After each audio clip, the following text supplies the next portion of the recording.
All right. It's too late to change the verbiage, so I'm not gonna be able to do it. Don't even worry about it. We on now, man. All right, on and popping. Let me turn this phone Yeah. on. As soon as the screen comes up. There it is, man. All right, all right. HBCU Con. Welcome, welcome to the Fandom Stardom segment, baby. It started off as a statement, but now it's a mission. How you all doing? I'm your man, David, the O. You know what I mean? I'm a word, not a letter. And I'm featured here with my man, Corey, aka the Falcon. Corey, talk to the people right quick.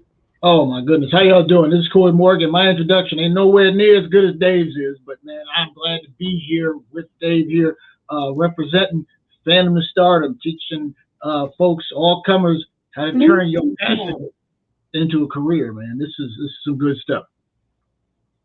All right, so let me do about this. Let me let this share stuff so coming in. Want to give a thanks to Ashley and Wendell over there at HBC UConn for bringing us in here. Because I was like, man, I don't know if I can get myself ready in time, man, but I want the people to be touched and blessed by what we're doing. So right now I'm gonna start off with the concept of the group. The concept was simply put by me when I would go to different events. People would see me on TV doing different things and would ask questions like, how did it get started? And I just was like tired of people getting the wrong information. People paying $25 to $1,500 for all these events and classes, and they don't know how to do nothing. They can't act, they can't read the scripts, they can't direct, they can't write. But people started using the word professional. And I said, why do people in small markets keep getting the wrong information? So I decided to do what I do in New York and LA and Atlanta and bring it back, starting off in the DMV where I grew up at. And Right, right. in the process of doing that, I met some folks that were like interested in doing the same thing I was doing. And of course, like everything else, you got to take time and patience to get through the people that are serious. And I ended up with Fandom to Stardom because I was like, at the Comic Cons, I've met a lot of people who are very talented, who were like at the tables with the celebrities, but they kept saying, how can I be on the other side of that table? How can I be on the receiving end of all this praise, money, and success? And I was like, hey, I'll show you how. And they were like, what do you do? And then they go home and they see me on TV and be like, oh, I'm like, yeah. But then I said, I want to cover more than just what I do, because I do a wide variety of acting, writing, directing, editing, marketing, promotion, and also producing, which is what I'll get into later. But the rest of the team came about. Corey was the first person to come in. And that was funny how he came in because we was doing a presentation on Channel 9 News for Punk Parade in 2018. Sorry about that. For those who didn't hear, we were doing, Corey and I were doing the presentation for a Funk Parade, which is one of the things I produce and I'm working on right now, selecting talent and everything. And I'm the grand marshal of the parade. So I brought Corey in because I'm like, hey, man, come on. We did this stuff at all the Comic Con. Let the other communities here see you. And so, needless to say, the people at the studio went ape. When they saw my boy walking in full Falcon gear with the shield and everything, they were like, oh my God, they didn't know what to do. And so it was a hilarious thing. But Corey, That was the second year though. yeah. We'll get to that one because I gave Window a picture, so we're gonna bring that picture up. But Oh yeah, yeah. yeah, but this time, what was funny about it, Corey did not know exactly what I did. And just like in true fashion, the people that connected the two of us up never told him entirely why we were all working together. So he did not know that the whole time he'd been watching TV and all this stuff, that it was me he was talking to the whole time. And we were in the dressing room with all these other artists and everybody get to talking. He comes out the room and was like, that was you? I said, yeah, bro, I've been trying to give information away for free just to get people started, because just like somebody did it for me. This again is how this thing go. It must be good. It's free. Right. So that's what I wanted to do, and he and I got to talking at the broadcast because he saw the respect and adulation he got from these people, and it was like, yo, I didn't have to be at a Comic Con to get this, and they loved it so much that they decided to bring the people from BlurredCon, who connected me and Corey up a couple months later to present BlurredCon at Channel 9 News. So that's how that played out. And then we met some other people. I'm going to talk about Enrique Fernandez, who's our vendor for toys and classic comics. This guy, man, is deep. You guys need anything, you can go to him for any toys and comics from whenever. This man will have you sitting there ready to go. And if you want to write comics, this is what he do, a distribution. He'll help you to learn how to sell. Then we have Baroness Bree from Fabulous Fuckery. That's our girl that do social media and everything. And she's always hip and out there doing her thing. Y'all might see her from time to time in Sailor Moon or Black Widow. She's doing her thing. And then you got our guy Jamal, aka Juval, Juvol, Imageries. He's our photographer of the group and videographer. So you might see him always out there taking pictures with us. And then he's also the host when we do the moderator when we do these panels, because he knows everybody well enough to how to present us and get right into it and engage the audience. And then we have our clothing people, which is Cora Cooper Company. This Malika and Yusef, a husband-wife team, which is Cora Cooper, Kurukapa. I think I'm saying it right. Cora Cooper, I don't know. We'll get it together. All you got to do is go to Fandom Stardom. You connect to all of us. It's like I said, yeah, I figured it out. But I want to send in that case, I want to stop for a second and do a special shout out for them, because Malika had just lost her mother to COVID. And we want to send get well wishes to her and her family and send our condolences to them and hope that they get everything back on track soon and get home safe. And we want to also do a shout out to Fred. What's Fred's last name? Fred Holt. Fred Holt, yeah. Because my man's trying to do his thing at the hospital. He's holding on. So Fred, if you're watching, brother, keep holding on. And trust me, when they say visitation is open, I will be there with bells on, literally, because that's what I wear in my genie outfit. So I'm going to have the bells on, brother, so don't worry. And I'm going to tell you what, visitation is actually open. Good. I can get you the details, but we are able to go, and he can see people one at a time. I don't know what his availability is. I mean, I'm sure Fred ain't taking, visited 24 hours a day, but Fred went into the hospital because he was going to need a heart transplant. He was told 20 years ago that that was going to be the situation he was going to run into, and like 20 years on the nose, he wound up having to go to get prepared for a heart transplant. And he's since gone in. They've had several procedures. There were a couple of 1 or 2 complications, but he's still doing well. He suffered a mild stroke late this past week, but he's still doing well. He was well enough to be able to post on Facebook and let everybody know what had happened. But we're going to continue to keep Fred in our prayers, because in the cosplay community there aren't too many people, especially in the Black cosplay community, who do not know Fred Holt. Fred, the only reason why I wouldn't call him the mayor of the cosplay community is because he cosplays Nick Fury so often, is more apt to call him the director. Yeah. Everybody knows Fred. Yeah. Everybody loves Fred. Fred has a positive word for everybody, and everybody's pulling for him. And let me tell you, the reason why I bring Fred up, because Fred was one of the first people to support me that wasn't on the team. That's the reason why I brought him up, because he came out for the Fun Parade in 2017, and we walked in that thunderstorm together, and everybody had a good time, and he kept a smile on his face. And I remember he wanted to do something one day because his wife had got sick, and I told him to say, hey, man, ain't none of this that important, man. Family first, business later. But the brother's always been there, so shout out. So now for y'all to understand what we do, basically, what I started this was for people like Corey, and I'm going to let Corey introduce himself and what he does next.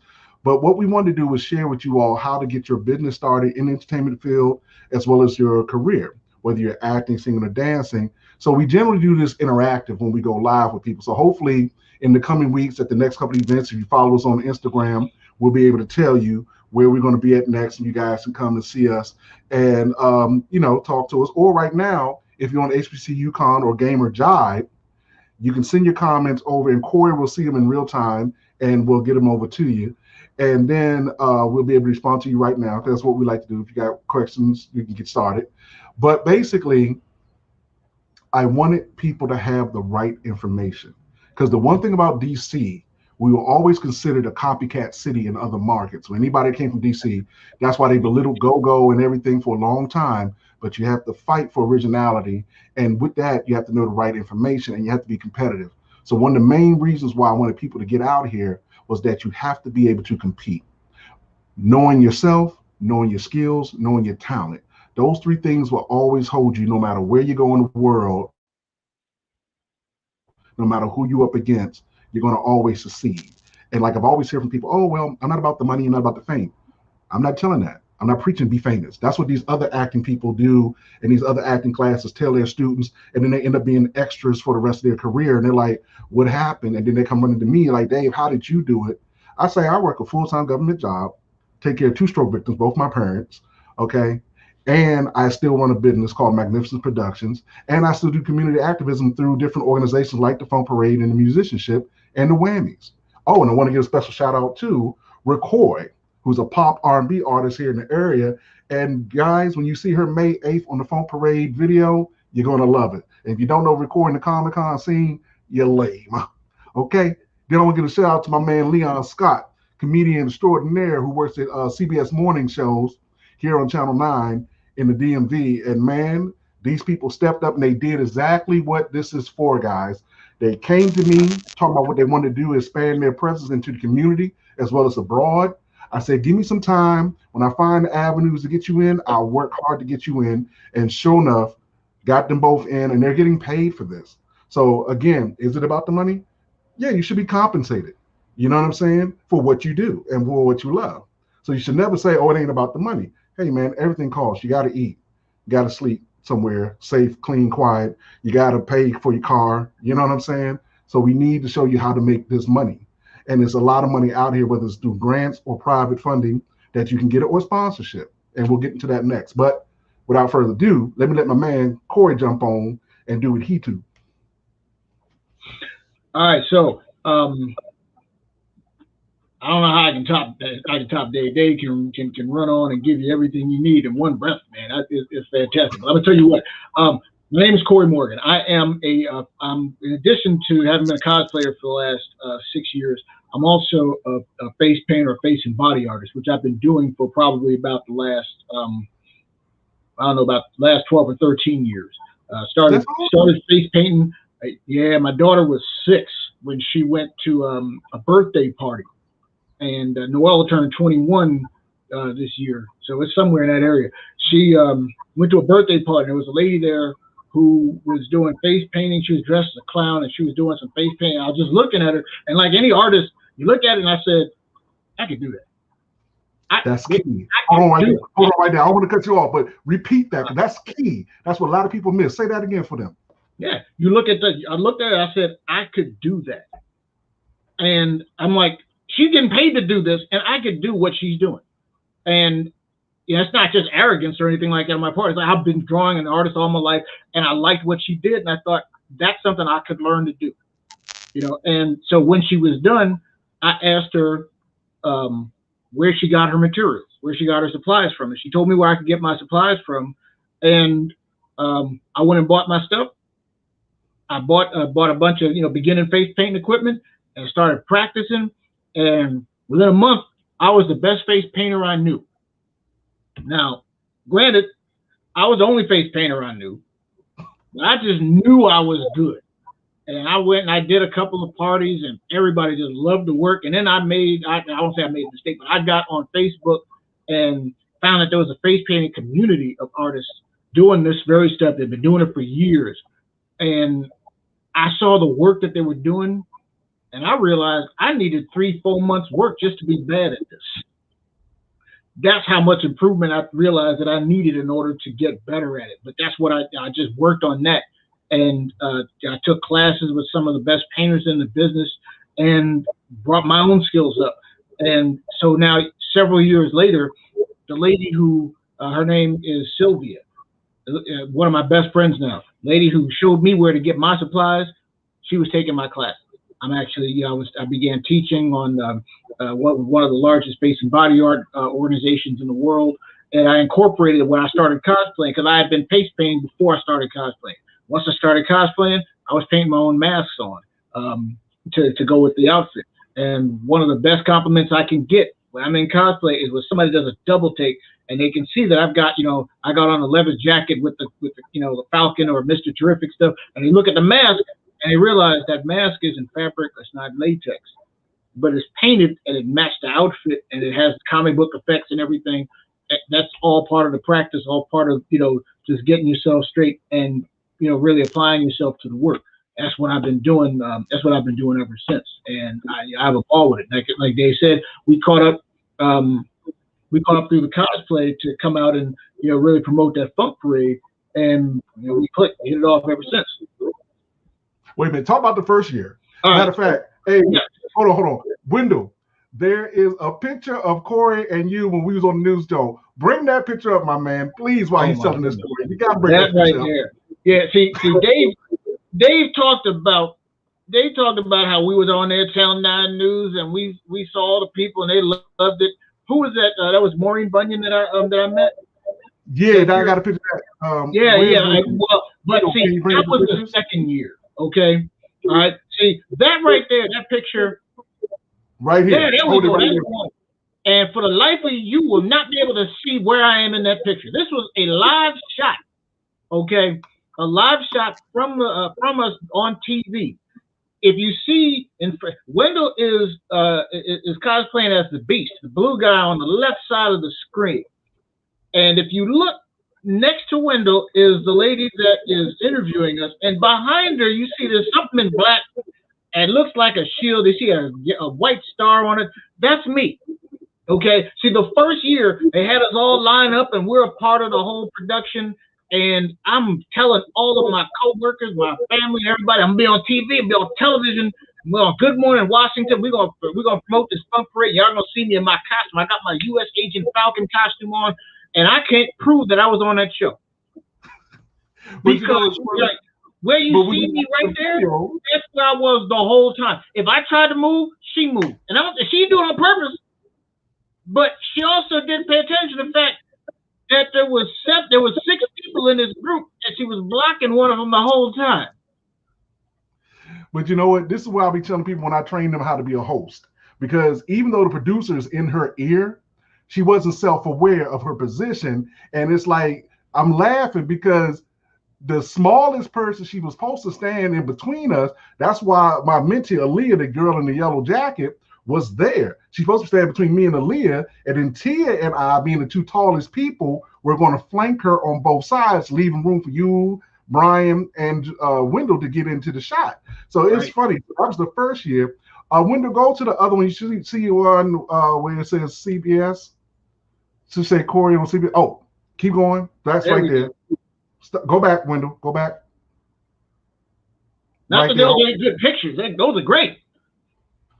Go ahead. But that right there. See, that was the second year I actually managed to be on the show.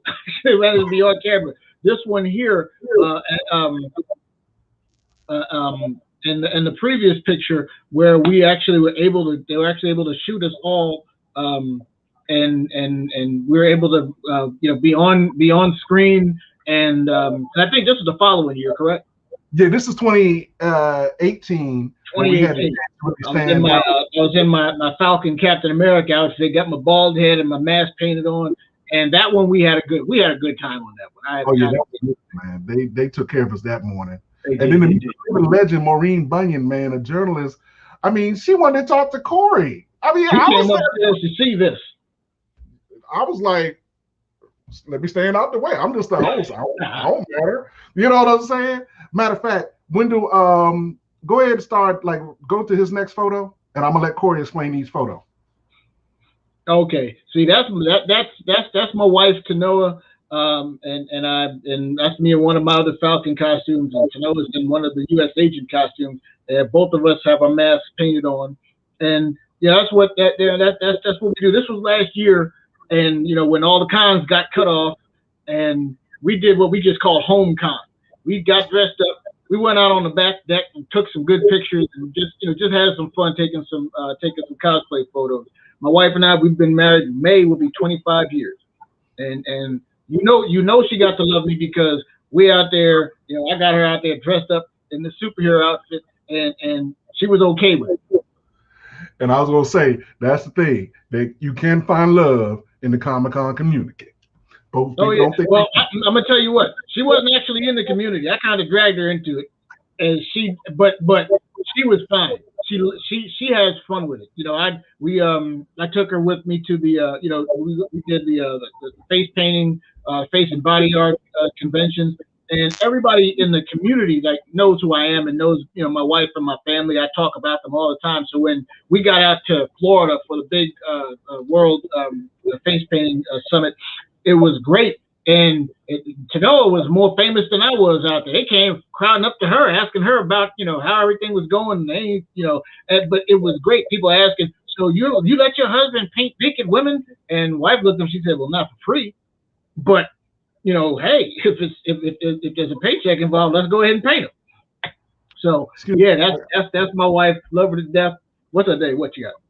No, I was gonna tell him to go to the next picture. While he's going to the next picture, let me answer this question because D Cross has asked a question. By the way, was this the first interview with BlurCon? This was before BlurCon came on. We had actually introduced. Yep. I met Corey. I reconnected to Corey, and I connected to Corey initially through Wendell and Tia on a project they were doing, and then the following year through Hilton, who I connected to through another lady named Nadia, who's a photographer. She asked me to talk to Hilton, and Hilton introduced me back to Corey, not knowing Corey and I already knew each other, but Corey didn't know what I did. And like I said, until we got to the station, he came on and found out. And then when they saw what Corey did, we kept telling them, hey, you guys should have BlurCon come out, because BlurCon is doing a bigger thing in July, and they didn't know it existed. And we just kept telling them, no, I need it. And the producer was very interested. I got them the information, and next thing you know, poof, they own Channel 9. No, you know? Yeah. Go ahead, Corey, explain the next one. Okay, so this was at one of those conventions in Florida, the Face and Body Art International Convention. We're down in Florida, and I'm teaching a class. I don't just do face painting for myself. I actually am a face and body art instructor. My specialty, as you can probably guess, is doing comic book superhero design. And this was, I was painting a young lady whose name is Tamina, who's also a fantastic artist herself, but she came to take my class, and I'm sitting there teaching and painting, and we have fun. My classes are fun. We don't get, folk don't get bored to sleep in my class. I'm probably the only face painter that prepares stand-up comedy material, for my class, and we have a ball. So she was going to be Captain Marvel, and so that was the design I was teaching at that time in the class. Go to the next one. There you go. Oh my goodness! This was from 2000. This I believe was 2015, New York Comic Con. The Marvel Comics cosplay contest, and you can see in the back, front and center is myself and my oldest daughter Noelle, both of us cosplaying as Falcon Captain America, Sam Wilson Captain America. We took third place in the contest. We didn't even know we were going to be in the contest till we were walking past it, and somebody said, "Are you guys in the contest too?" We're like, "Okay, sure." And we went up there. We went on. We actually choreographed a couple of poses for us while we were on stage, and because my daughter is like she's like a carbon copy of me. The only thing different was her gender. So we think alike. So all I had to do was call out a spot. I knew that she would understand exactly what I meant. So we kept changing poses during front of the contest, and everybody, they loved it. So we wound up coming in third place at the first convention we entered the cosplay contest in. And behind us, like directly above Noelle, there's a lady in purple, and on the left is a lady in red, looking like the Scarlet Witch. That's Yaya Han, who's one of the most famous cosplayers in the world. She has a line of cosplay fabric and clothing designs. That's why her face looked familiar to me. I kept trying to figure out. I know this face. I know her. Okay. Yeah. I couldn't put a name to it. Okay. Yeah. That's her. Noelle was so excited. She knew who she was and had a chance to meet her when we went out there for the for the contest. Go to the next one, Wendell. Now this is 2019 at BlurCon, and Jamal took was outside. I put this in there because I wanted people to see the real work. Because the reason why you see that look on my face, like it was like what, about 85 degrees? Yeah, it was hot. It was hot out there. And that boy's paint was perfect, and I was like looking like, damn, it's not melting, it's not smudging. I'm like, what is he using? Because your face was perfectly dry as well. And I'm like, I'm sweating. You can't tell, but I'm sweating underneath the shirt like crazy. Yeah. So what was that? As long as you dry, the stuff I use, the paints I use are all hypoallergenic. They're designed for human skin. I can paint, a full body with that, the stuff I use. Don't use acrylic paints, but if you're doing your face or your body, the last thing you want to use is acrylic paint. It can be bad for you, and it is just not good in any way. You want to get stuff that's specially designed for use on the skin. That's what I had out there. I had a great time. Looking forward to BlurredCon coming up, and I'm hoping to get back out there again.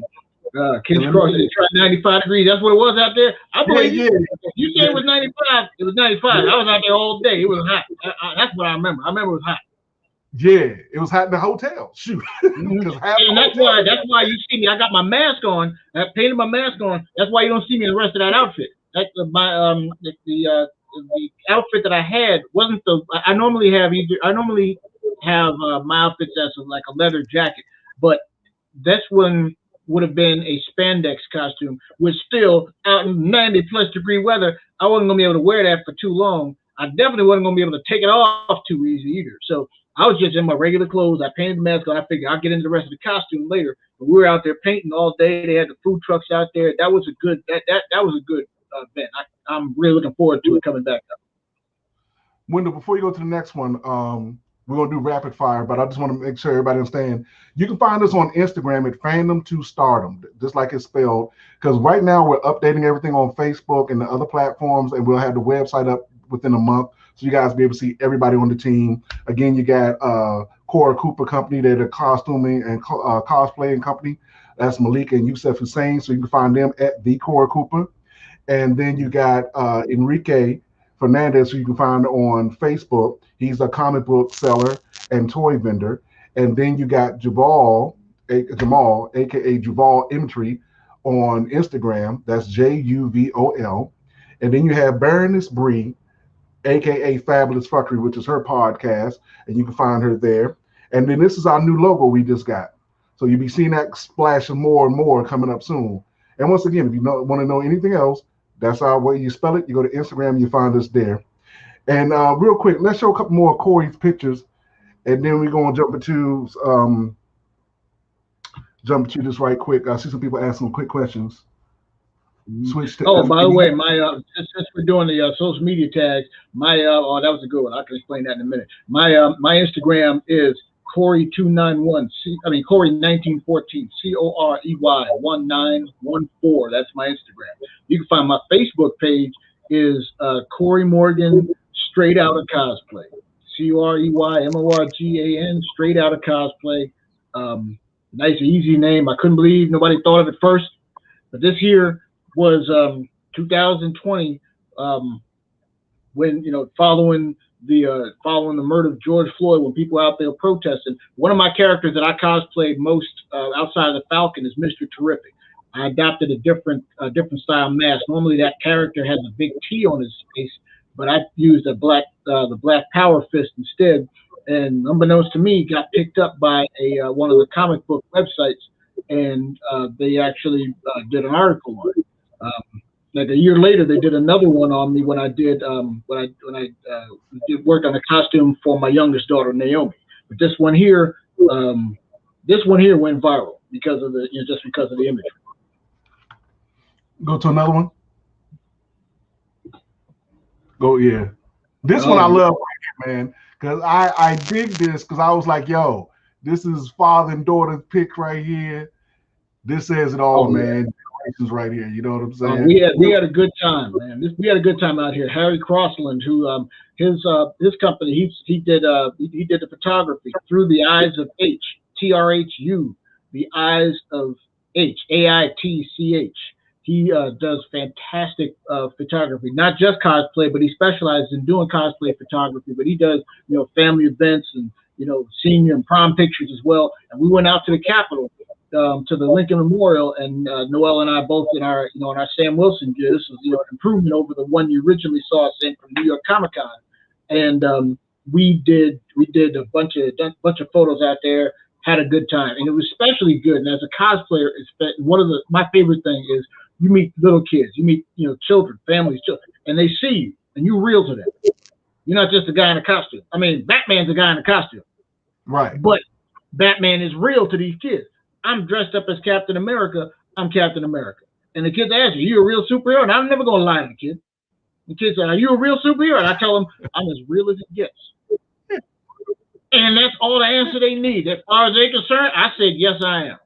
And That's it. we'll stop and they'll take pictures with the family, and it's just being able to put smiles on these people's faces. You know, not just the kids, but adults. They see a character that they grew up reading the comics and watching on cartoons. All of a sudden, they're a kid again. They're a teenager again, and we had like just the best time out here. Well, so a couple more, Wendell. And this is the Yes, whole this is the family. This is the family here, right after the cosplay contest at New York Comic Con. My wife on the left in my Mr. Terrific outfit, and my youngest daughter Naomi. She has on a Sailor Moon outfit, and she had some cat claws and some ears that she had. This was our first New York Comic Con as a family together. We had a fantastic time. Show a couple more right quick. Okay, keep going. I think we already did that one. Yep. So those are great. The home con joint. Well, real quick, drop that out, Wendell. Let's go back to the regular thing. DJ Selector. So, All right, Corey, real quick, recap them. Tell them how they can get started, man. How they connect to you if they want to get into face painting. The best thing, like I said, best thing to do, if you're looking to start doing, learning how to face paint, be a face painter, body artist, contact me. Send me a message. I often I can put you on to what you need to get, what supplies you need to buy, where you may be able to take classes online, video courses that you can take, so you can learn from the ground up. There's not a race to the top. It's just you doing your thing, learning how to get better. I mentor quite a few artists in the community, especially the artists of color, the Black artists.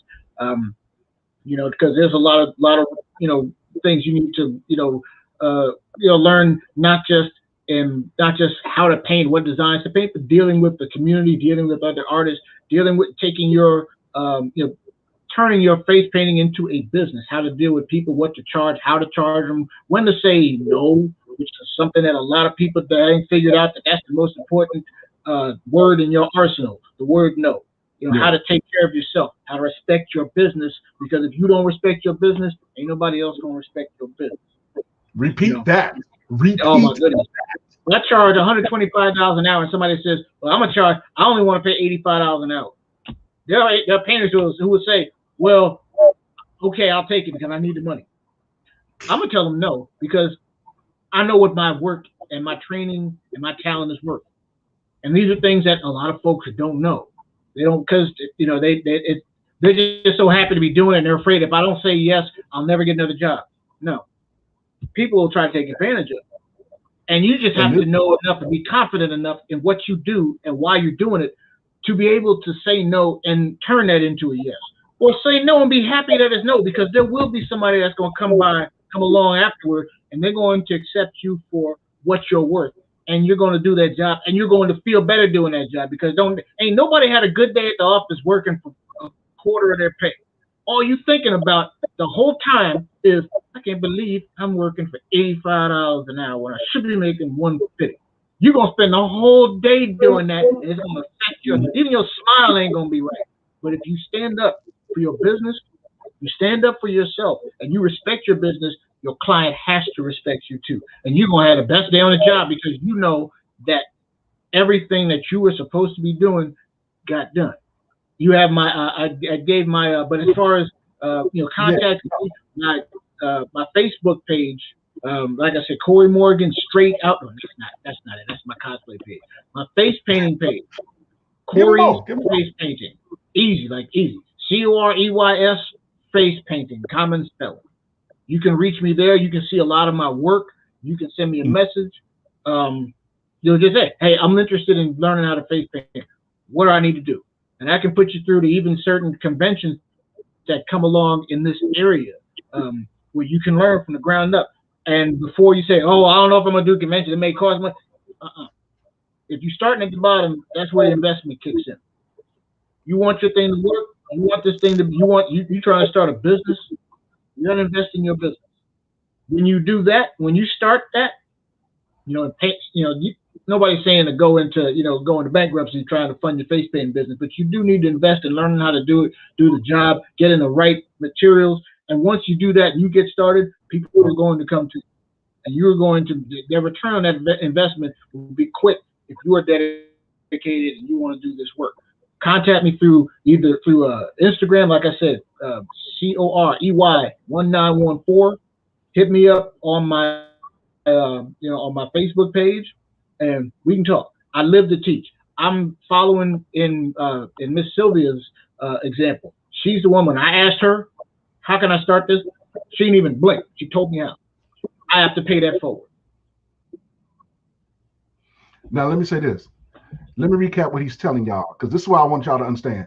We didn't want to be the typical panel to come on and tell you how to make a Wonder Woman outfit out of cardboard and duct tape and then act like we the ish, you know what I'm saying? Because we see a lot of that when we go to these cons, and we're like, I didn't learn anything. They want me to pay this exuberant amount of money, but they don't show me no work that's worth that money that they're asking for. And then they throw the word professional out. Near time did you hear either one of us use that word for us? Because it's not about that. The man said he saw somebody doing it, realized he could do it, and was inspired. Aspirations, he met a Miss Sylvia who brought it out of him even further to get his skills up to par. Then on his own accord, he practiced, fumbled, messed up, came back again. And then, most importantly, invested in his dream to turn it into a reality. So now he no longer dreams, he lives in the reality, which is what everybody who's a member of Fandom Stardom does. We don't dream no more. We live it. You know what I'm saying? And that's why I wanted y'all to hear from him first directly to get it. And once again, you go to Fandom Stardom and you connect to any one of us on all the pages, okay, and learn whatever subject matter you do to get it, you know? And again, we're not above destination. Again, inspiration, aspiration, destination. That means we'll tell you where to go to make the money, because we're not about us. You know what I'm saying? There are other people out here that can help you get your career going. You know what I'm saying? No matter where you go in the world, once again, it's to compete, elevate, motivate, stimulate. You know what I'm saying? And get yourself out there. That's what we want. You know? So now here's the part I don't like. Now I have to tell you guys why you're listening to this dummy and why this dude, who's this HBCU graduate, listens to the street dude and says, hey, come on, let's promote our thing. Let's do it together as a team. You know? So DJ Selector, can you play the acting demo? Because I don't think people get it. Because they probably think they've been talking to Forrest Whitaker this whole time, man. You know, and I do my eyeball like that. You know, well, first I'll let this explain. Then I guess I grabbed the photo albums, my father's urn, and the blanket we brought our daughter home in from the hospital. Important memories. They are for me. Soda water in a whiskey glass. You miss it? Trying not to. Hey, cowboy. Yes, sir. Have fun. If you're visiting an inmate in the maximum security wing, form a single file line to your right.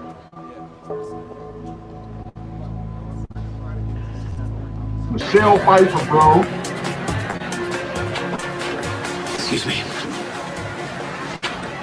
What the hell are you doing? Rules say no one leaves, so no one leaves. I'm not losing my money.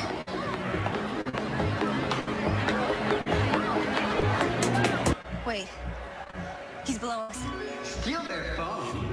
Steal their money.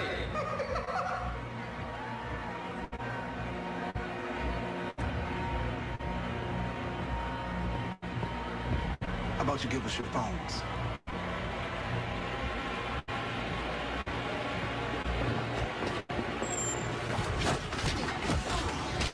Mr. Kennedy was a known gangster out of Long Beach.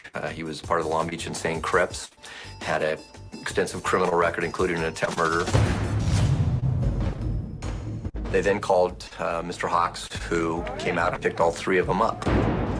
John Fitzgerald Kennedy is introduced as his accountant. Then he brought him out to the vessel.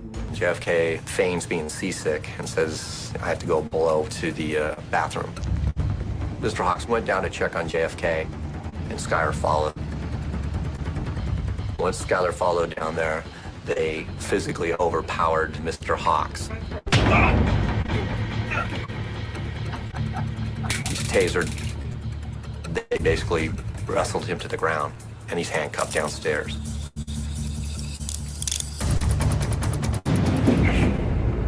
But Tom's desperate final effort fails. John Kennedy, in the sucker punch of all sucker punches, ran up and punched Tom Hawks in the side of the head, knocking him unconscious, at least temporarily. You gave these kids an opportunity that they wouldn't have had otherwise. Yeah, I know, but it's just that I... Okay, guys, this is the funniest thing. My story is similar to Corey, plus many of yours. And I say that by saying, I love coming up as a kid, looking at Soul Train, and it's crazy how you connect to Soul Train and all the Saturday morning and afternoon Kung Fu films. So I love dancing and I love fighting. And for many years, I did background dancing. Then I had a growth spurt. I ended up being 6'3" something. And, you know, I couldn't get into dance troops that back then. Everybody just wanted you to do this and be a certain type. And you had to look a certain way and this and that. So long story short, around 2006, I got tired of doing the stuff on the independent circuit. And I was also doing music. I was doing house and funk music. And we got very popular. Me and my boy made it all the way up to the Apollo. And before that, we danced on BET. So a lot of the stuff that I tell people when you hear the backstory is there are a lot of things that come into your area that you can do, and you can also take and make good content. For example, I walking in reverse. This piece you're looking at right now, where it says CFC, that was done for my job. Oddly enough, my people at my job did not know that I was going to start acting on a professional basis, and the agent I was working with happened to get it. And the bonus for this organization that was shooting this was that I was an actual government employee who did not know what the CFC campaign was really about. So I became the spokesperson for 2 years to do this, and it took me to the next level to where before that, I did a thing on the ID channel, and instead of doing it here in Maryland with everybody else, where they were just only paying pennies on a dollar, they ended up taking me to New York and giving me like $250 just to do that just for a hot minute. And I was like, wow. And that inspired me to go to the next level, which then took me to MTV to do the thing with Victoria Justice and doing my stunt work there. The guy I'm working along with, professional UFC fighter, who also does the stunt work for Power. So this was what I tell people, how taking a dream as a little fat kid in Northeast DC, who did not have access to a lot. You know, I was just working a normal government job. And, you know, I went to school for a couple of years. I actually joined the Marines. And then, you know, it was like, you know, I want to do more entertainment. But at the time, I couldn't afford to get to New York. I couldn't afford to get to LA. And this was before Atlanta started blowing up. So a lot of people didn't really know what to expect or what to do. And I got a lot of misinformation, which is why you hear me specify it every time we talk.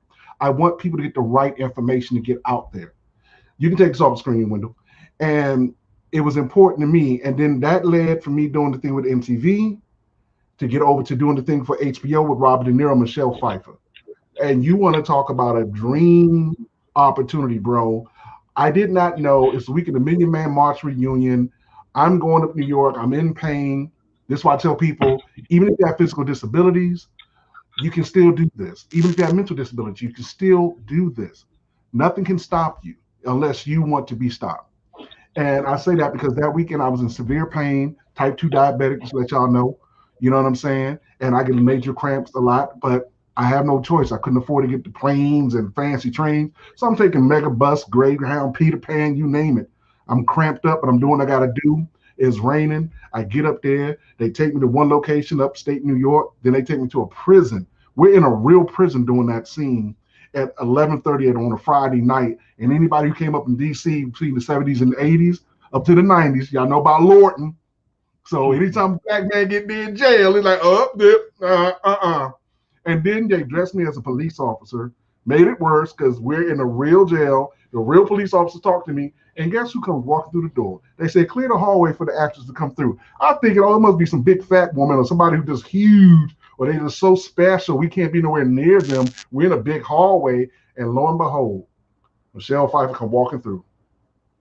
I'm sitting there like this, and she looks at me dead in my face, officer. Like I was a real officer. I looked back and said, hey. That's how you know you nailed the part. Bruh, What? Tell you even better. The ladies who were my handlers on the project, right? They looked at me like, and I said, excuse me, did Catwoman just walk past me? And they were like, yeah, you didn't know? I said, no, her name wasn't on the thing. I didn't know. The lady said, well, Robert De Niro just walked past you. I said, Robert De Niro? That's who the lady was joking, saying I was going to be the body double for. She kept saying Dave is Bobby's body double because the lady was Michelle Pfeiffer's body double. And I didn't know. I was just so pressed to get in there. I mean, all I heard was HBO and the movie's called Wizard of Lies, and it's about the Robert, the story with the Ponzi scheme. And I was like, oh man, I got to get in here. And so it was important to me to do that. And I'm about to get to the key point of how all this happened, ladies and gentlemen. Just like Corey, I was inspired by other people who had these so-called production companies, film directors, and so-called writers. And I put together a company called Magnificence Productions. And my single goal when put that company together was a hodgepodge, if you will. I wanted everybody to be a star, but primarily by the time you left our program, you had enough material to compete across the world for whatever position you want to do, whether you're in front of the camera, behind the camera, marketing, promoting, you name it. And we had two shows called Local Celebrity and Somebody's Shorts. And what came out of that is my current director, who was originally my mentee, who does all my demos. Young lady went off to SCAD, got 3 degrees, and is doing her thing fire. Then my management was originally underneath for me, learning how to do comedy shows. Like I tell people, I'm not a comedian. I just design the shows and show people how to do it. And that's my specialty. Again, showmanship, production. That's where I lay my eggs at. And they just hatched into these wonderful chickadees. And now they big chickens and big roosters running the business. So my management, which is Zany Entertainment, is now working for me. And then my other friend who still does the music and have her own record label now, her Rawness. So I got it to where everybody that comes to me can work. And again, I tied back to the current set with Fandom Stardom Group. It was the same premise. All of us wanted to expand our things and get bigger and be able to reach more people. And that's why we do this. So I wanted to show you guys how, again, a little fat kid from Northeast DC who grew up watching Soul Train, grew up watching 5 Deadly Venoms, took all that I've been doing for years, dancing behind people, being out in these streets, being in these hole in the wall nightclubs, struggling, eating ramen noodles. And we all know about the ramen noodle game, okay? With them Vienna sausages, okay? And if y'all really from DC, sardines, hey, and pork and beans. You better know what I mean. Taking it back on, you know what I'm saying? And you can learn more. You can go to my page. My page is David Theo, Theoh. It's all one word, David Theo, on Instagram. And on Facebook, it's the same, but it's David Theo Oliver. And you'll find out more, and I'll give y'all more. So if you want to break into it, again, I cover so much. That's why I always tell the team, y'all go first, because I'll be here all day. Because again, I'm trying to only cover the aspect of production and talent. And yes, for those of you who are asking, we have had people who come out. Again, earlier, for those who missed it, I mentioned the 2 latest success stories. That's Leon Scott, who will be performing on the Fun Parade stage on May 8th with what they're doing. Also, Ricoy, who's a popular cosplayer, who's also a pop artist that everybody was like, what? Where you find her at? I said, you wouldn't believe me. She's been right here the whole time. And she's on, and her song was one of the first ones. And now she has a whole new fandom from the group called The Musicianship, which is a nonprofit organization I work with here in the area that's putting together music programs for the kids. So there's always resources through Fandom to Stardom. Let me just say that we can give you. If y'all missed it earlier, I stated it earlier. We are not here about us. We're to inspire aspirations within yourself and destination, because that's really what people need. It's like everybody asks us, like Corey said earlier, how do we get started? Where do we go? And I always say the same thing. First and foremost, know yourself, be clear on what you want, and work towards making it into a reality and not a dream. Because that's the problem. People keep staying in the dreams. Are like when people interview me, they say, well, what's your dream? I said, I'm not dreaming no more. I'm living it. I'm doing it. There's no more dreaming. I want to be the next Michael Clark Duncan. I want to have the same power and influence show off my martial arts skills on camera like Bruce Lee. And that's what I'm doing. You know what I'm saying? And because of those last 2 projects, the thing on Life, for a Life show, for that 1 second, I made several, like hundreds of dollars. And then for the thing I did on Bull for 30 seconds, I survived 2020 because of that. And then y'all didn't see it yet, but you're going to see it next. Wendell, run the commercial reel. I want to show you guys also the value of doing commercials, because this is also where people were seeing me and were like, what? The news day is crazy. Mm-hmm.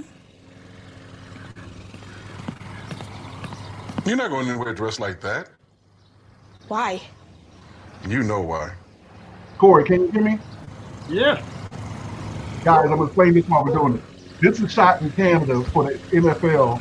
And let me tell you, that little girl, I love her. Oh, The lady wow, that's my wife, that's my screen partner, Natalie. Right. We get everything together. That's just, like, we're on couple. According to the You know Howell that? family, Auntie And this Jen's one right friend here, and her lady son one. can live with them as long as they want. For 2 seconds, According to the guys. Watch. census, it doesn't matter if you're related or not. Everyone living in your home on April 1st counts. Because this count helps inform funding on how billions get spent every year.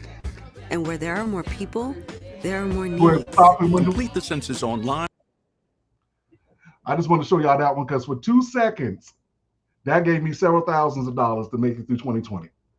Like I was telling the team, I wanted to be sought after, not seeking come 2020. And thanks to all the hard work that we did, we did a breakout thing. Our soft opening was at BlurCon in 2019. And to receive that love that we got from that crowd, because what we didn't know, we saw the room was packed, but we didn't know that they were turning people away at the door. And I was like, what? What happened? Because again, it's first time doing it. I just put the concept together and the 6 of us came together, and man, it was like wow to see people bring out their scripts. We had people who had podcasts, we had people who want to get into modeling. And I also got an opportunity to get one of the people represented in New York with my management by the name of Kitsu, because he wasn't expecting it. I just saw him online and saw what he was doing, enjoyed his work. And when I met him at BlurCon, I asked him, I said, hey man, you don't know me, but let me introduce myself, let me tell you what I do. But the other people around him knew who I was and what I did. And so he was trying to figure out why they were so excited to see me, somebody he didn't know. And then when we connected up, I said, let me talk to you about this. And I sent this stuff to my management. Not even 24 hours later, they were like, we can use him. Boom. And whenever he's ready, we'll get him going. So he's in Atlanta. So it doesn't matter where you guys are. We can help you because there's always something in every market to get you guys going. Yeah. And we only got a few minutes left. Okay, I'm going to get into it. But basically, when I do this, it's, again, for those y'all that don't know, it's to find ways to get you out there. So it doesn't matter to us if you're writing, singing, dancing, acting, producing, want to do face painting, body art, tattooing. We got you. Even politicians come to us on how to do certain things to get out to the new audience. So it's always about reaching a bigger and better audience, find the ways to make a living off this, and basically make your career a reality that you can be proud of at the end of the day. Wait a minute, hold on. What'd you say, Paco? Oh, Paco say, that's my screen partner, Paco. He always talk to me. He say, let that thing roll right quick. When I want them to see this one more shot, and the people will learn this one. By phone or by mail. This right here. I was like, you got to do what? Doc, that's not going to happen. Then my buddy got diagnosed. It was prostate cancer. And if they had found it sooner, yeah, my wife's been bugging me about getting screened, but that, it really shook me. It's time to man up. All right, you can pause and cut away. I wanted y'all to see that because the serious note that I try to express to people, and y'all may have heard me say it earlier when Corey was speaking about people stopping themselves. That project I booked, and the reason why I hit so out of everything I've done, and you can, if y'all want to see more of my stuff, just go to my Facebook or Instagram page, and you'll be able to see everything there, or go to Fandom Stardom, you'll be able to see all the stuff that we all do. But I wanted you guys to understand that project I booked, and the reason why I say that's the most significant project I've done, despite meeting all these celebrities and doing all the stuff on cable and TV, that was my Morgan Freeman moment. And the reason why I say Morgan Freeman moment is because the guys I was going up against literally, I kid you not, guys, looked and sound, walked and talked like Morgan Freeman, man. I'm in the room like, what the hell am I doing here? I'm calling my manager. I'm saying, did they look at my stuff? What I did not know, and this is why I tell people about making good relationships in the business, guys. Even if you fail, but if you push at 100% to your best of your ability, people will respect you. The casting director asked her to send me in. Okay? And the reason why Jerice Smiley, reason why I say Morgan Freeman moment, because those guys looked and sounded like Morgan Freeman. And what they wanted for that role was an older black gentleman. But because the casting director been seeing my work coming to all those auditions, he did not know I was coming out of DC until like about the 12th, 15th time he saw me. Because I never told nobody where I was coming from. So for them to see me come out of DC every time for one line, one word, or to dance or do something, they were fascinated, right? So I go there, and in a second, when the director asked me to read the lines, I read the lines, but I blanked out. And I tell you why. Because I dove back into my childhood when I was 10 years old, and my grandmother's great nephew had just got diagnosed with prostate cancer. And he had his member removed. So that whole piece hit me deeper. I was 40 at the time when we shot that. So I trekked back 30 years in that moment and drew it forth. And they hired me over these men. And I was just like, wow. And, you know, it just blew me away to see that. And I even called my grandmother emotionally that night after, saying to her, I didn't want to tell this story, but it was just, it hit me so hard with the subject matter about how it's important for men to get their prostate check and all this other stuff. And it hit me, and that whole scene, and it's amazing. They actually, in that thing, in the office that I'm occupying, was recreating his basement office. So it was a wow for me. And that's why I tell everybody, even when it comes to acting or anything else with entertainment, you have to draw on real life experiences. So the point that I make about getting to know yourself is very key, because sometimes you'll never know what pulls the best out of you, you know? So again, knowing yourself, tightening up your skills. Like, don't just rest on the fact that you're better than everybody that's around you, because to be strong amongst the weak doesn't make you strong. It just makes you good. But what happens when you get around people who are just as strong as you or even stronger, which is what I'm around. I'm around guys like my man Sean Ringo, who played Sugar on Luke Cage. My man Dante Nero, who's a well-known comedian that works with Godfrey and all these other guys. I'm hanging out and talking to people like Dean Edwards and all these other people. It's like, not to name drop, but you got to understand, to me as a fan, hence the reason why I called it Fandom to Stardom. I'm a fan sitting at home 1 minute talking to my manager about, oh, I would love to be on shows like Gotham, Minority Report, or The Flash. 2 weeks later, I'm sick as a dog. I go and I read, and the next thing you know, y'all see me on Gotham. Fandom to Stardom, guys. That's the reason why I stress to everybody, no matter what you're doing. I don't care if you ain't got to be an entertainer. You just be a business owner. Want to be a politician. Hell, be a medical expert. We got people that can connect to us on all aspects. We just want you to understand, never stop yourself. Selector, how much time we got left? Because I don't want to bore these people. And Miss Jerice Smiley, when you say get bust, living, or get busy. Well, you know the rest. Yeah.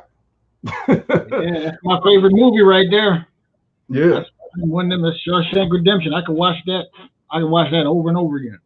And let me tell you, man, it's still to this day, like I said, with all the stuff I've ever done, even with me when I met Remy Ma, that was a fabulous moment to meet her when she first came home and to talk to her about getting in entertainment, and then to see what she did behind that, to see what she did with Fat Joe, and to see what she did with Mona Scott. You know, it's wild. And then I want to give a shout out to my man Damian Davis over there at Ultimate Wireless Entertainment. One of the guys that support us and believe in what we're doing. He got us running around across this country. You know what I'm saying? Good dude. If y'all want to get top-notch equipment and everything, definitely go see him. And then, of course, at 6 p.m., don't forget, my man Demetrius with Urban Action Showcase, man. Y'all want to really know where we get some of this information from, is cats like them, Damian and Demetrius, man. And Demetrius got some heavy hitters that y'all going to love from back in the day, man. I'm trying to tell you. The brother's deep with the martial arts and stunt world.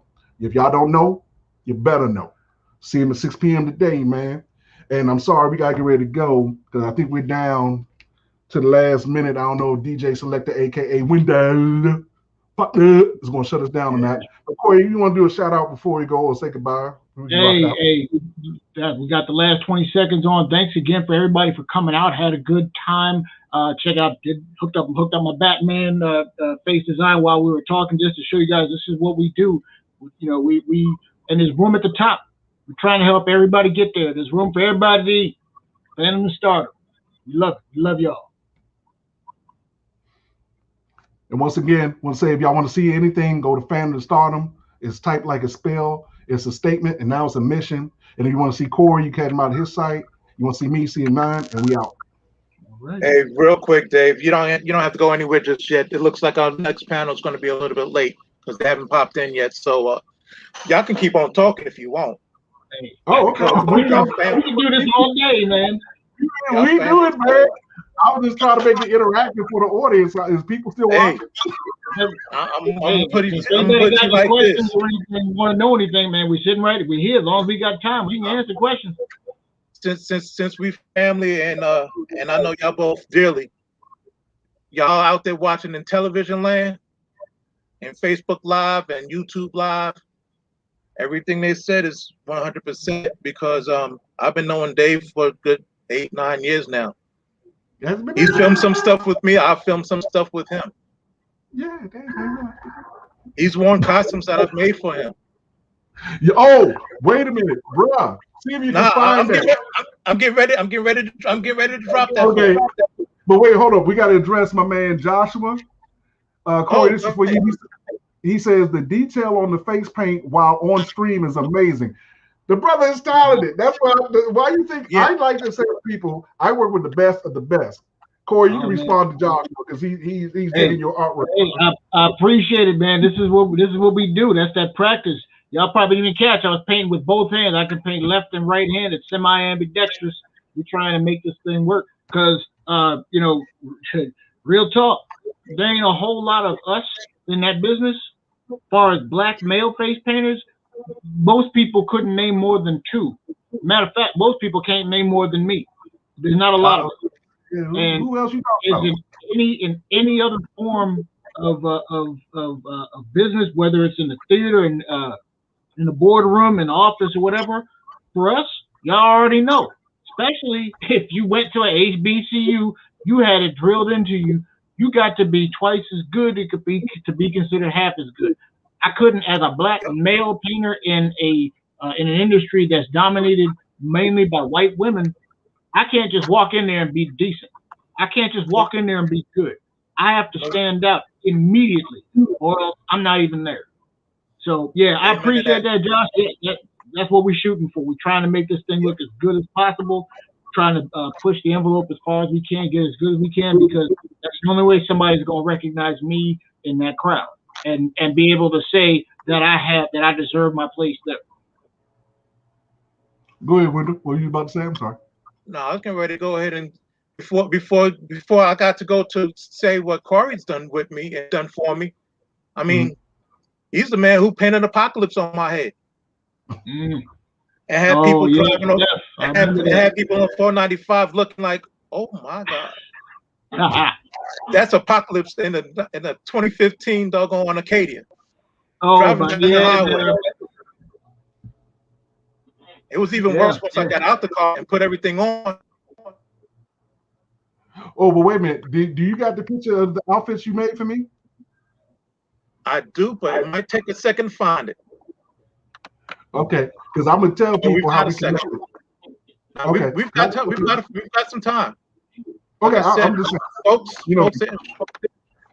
We may be missing a 5 o'clock, so we've got a little bit of time. Let me see if I can find it. Well, has anybody? But y'all can go ahead and finish talking. Well, no, I'm gonna say this real quick while we're talking. I'm gonna open this up to the people. If y'all have any questions or any comments, you can post it here on the StreamYard. We'll see it here. And if you post it on Facebook Live or the HBCUcon, Gamer Jive, we'll see it. So one of us will see it and report it. Is there any comments or anything coming through on Facebook Live page, guys? Because I can't see the Facebook Live page. I don't see the StreamYard. I mean, Joshua said I don't see anything new on there. Joshua says, Lord knows I screw up a stick figure. Josh, hey, bro, I'm right with you, man. That's why I don't draw. That's why. That's that's why when they say, Dave, how you come up with all this stuff? Look at here.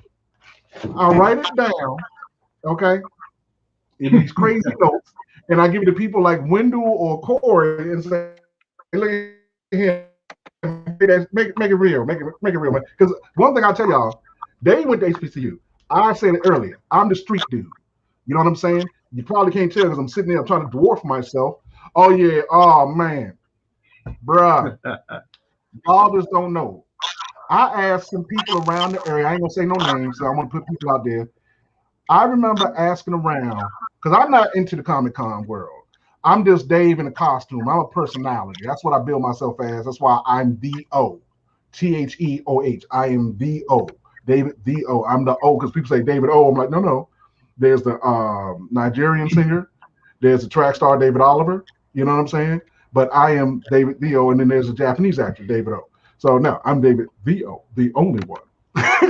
But that picture right there, I asked Wendell off the humble, man, I just want to make the Michael Jackson outfit, man, from the Wiz, man. I ain't seen nobody rock that, man. Everybody do everything else, and they do these janky versions of the white version of the Wizard of Oz. Who does the Wiz? Nobody. And what inspired me was that agent out of Wisconsin called my management company in New York to ask me, and I don't do theater.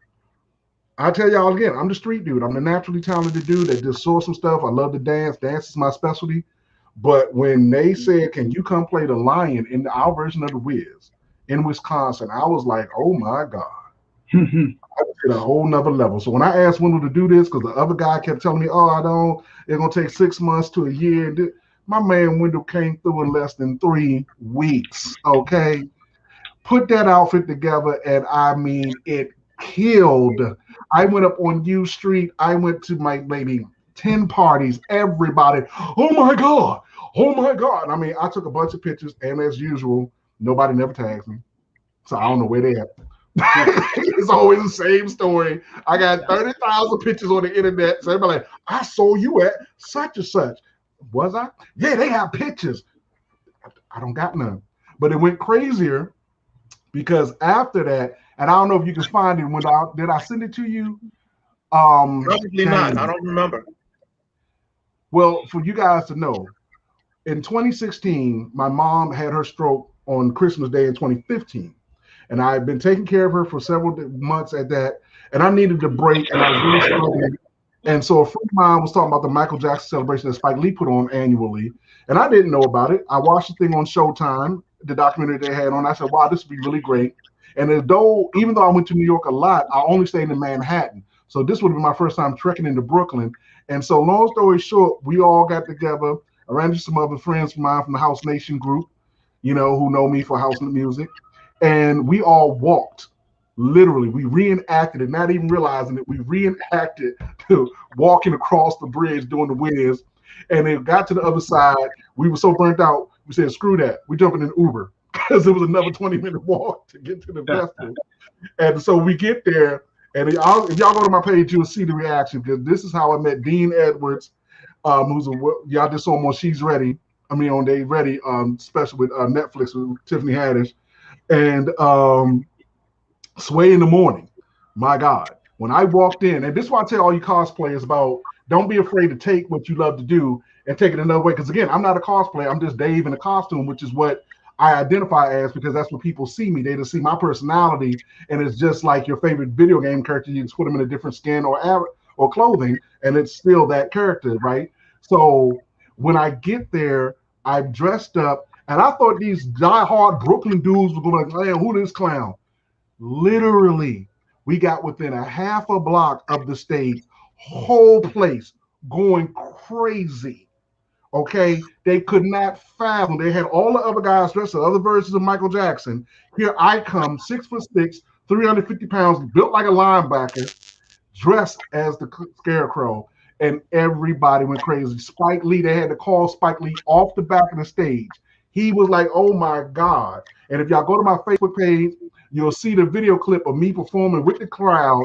I made the crowd do the electric slide to Michael Jackson. not knowing Sway was paying me any attention, and they put the camera on us, that whole crowd. So I had half of Brooklyn doing the electric slide to Michael Jackson, wearing Wendell's outfit, and then they let me get on stage. And again, they loved Wendell's outfit so much that I made Sway do the Ease on Down the Road dance. So if you go to my Instagram page, you'll see me with Sway in the morning. Ease on down the road. Again, this is my pure fandom. I blacked out on stage. This is what like they talk about when you get in the zone. I blacked out on stage. I went back to 1978, watched that film, and I became that kid again and just did it. And you'd have thought Diana Ross was there with me and Nipsey, because I was there doing my thing, and it was amazing. And then Wendell, I don't know if Wendell remembered this, find the Meteor Man outfit. Following come on, man. Wendell decided to go and makes the Meteor Man, huh? Bro, come on. You know who I am, right? What? I had that queued up already. That's it. That's it. Once again, people flaking on me. I said, damn, man, I don't want to bother Wendell because Wendell already had this stuff. But Wendell was like, nah, man, I got you, man. Once again, these people talk, oh, it's going to take all this time and da-da-da-da. Once again, Wendell came through in less than a month. We got together, put this on. And folks, once again, I'm not a cosplayer, and I stress that for a reason because I want people to understand I'm taking what y'all do with the fandom and walking into other markets and demographics and letting them show me their fascination, because this outfit right here, Wendell scored again. Got a lot of love, right? People taking gazillion pictures. Why, when I go to the final party that night at the hotel, I meet one of the kids who played the Baby Lords. This dude is bigger than me. Mind y'all can't tell. 6'6", 350. This dude was at least 6'8", 400 something. Because he come up, his boys come running. Hey man, can I take a picture with you? I'm thinking it's a small dude or some dude. They walk up this big black dude. I'm like, what was that? He played one of the Baby Lords. He never got a chance to take a picture with Mr. Townsend. Can he take a picture with you, man? I said, sure. But he was so enamored that he, the biggest one of the crew, bigger than me, was shy, right? And wouldn't you know, 2 days later, put that picture up. Guess who came on the page talking about you look good in that uniform? Mr. Robert Townsend himself.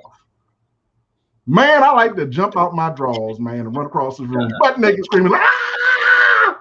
You know what I'm saying? And here I go hitting Wendell up, Wendell all calm, shit. Yeah, that's cool. Like, bro, Robert Townsend just hit your shit up. You talking about? Yeah, that's cool. What is wrong with this dude, man? Man, because you know why, Dave? I'm gonna tell you why. Because I've experienced it too. Because when you hit a certain level of the game, you do get that attention from those creators. Wendell probably got more than 2 stories about characters he's cosplayed, and the people who originally wrote that character, drew that character, he done ran into them, or they done found him. And I know he got a whole book full of experiences and examples. Shoot, long as I haven't even been in this game that long. But yeah, man, it's incredible. I've had that happen. Cosplays that I've done caught the attention of the original artist.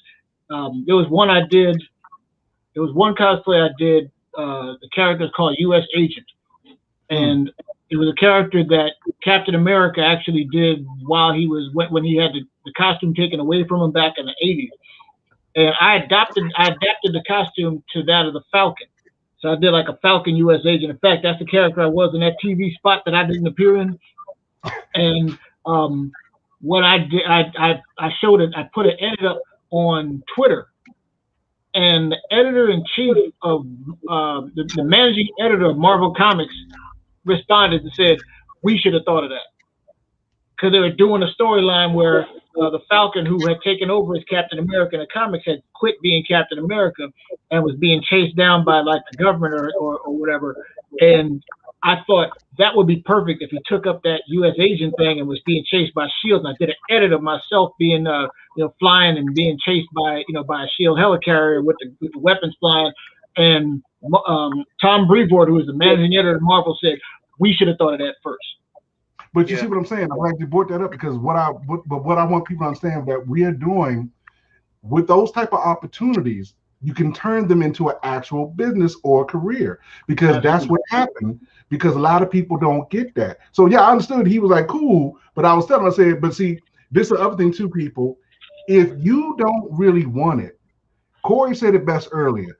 Tell people no, because I'd rather you tell me no and be upfront about what you're about than to have me believing my enthusiasm for you to become the next best whatever is going to be, soured by your lackluster approach to it. Like if you're not interested, don't do it.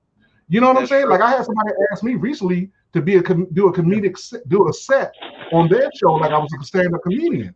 I said, oh, don't let it fool you. I'm a character actor. I work with comedians. I design their shows, but I'm not a comedian. I'm not, I'm crazy, not stupid. You know what I'm saying? But I know my lane, and I'm like, no. And recently, I hate the negative side of this, but I had somebody do the same thing. Thank you, Joshua. Yeah, I had somebody do the same thing because it was like she talked a hole in my head. She was breaking away from these other guys, and they want to do this, do that. They didn't come through for me, but she said, no, I'll do it for you. She wanted to break away. And I said, okay, great.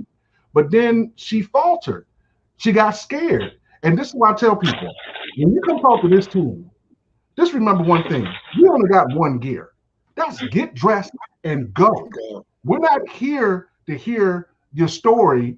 We're here to take action. We'll listen to you, but you got to understand, at the time we get done with that conversation, we already got a plan together. We're ready to go to work, and we're ready to learn. If we don't know something, we don't go in. Am I right? I mean, shoot. That's God on the truth. You already told the story. You told the story about the last BlerdCon panel. You had somebody set up before the panel let out. And everybody was still, and even though people got it twisted, when I told Kitsu, I'll jump on that real quick. When I told Kitsu about what was happening with the TV show Pose, I just said they had me read for a part. I never knew what the show was. So, ladies and gentlemen, I didn't know.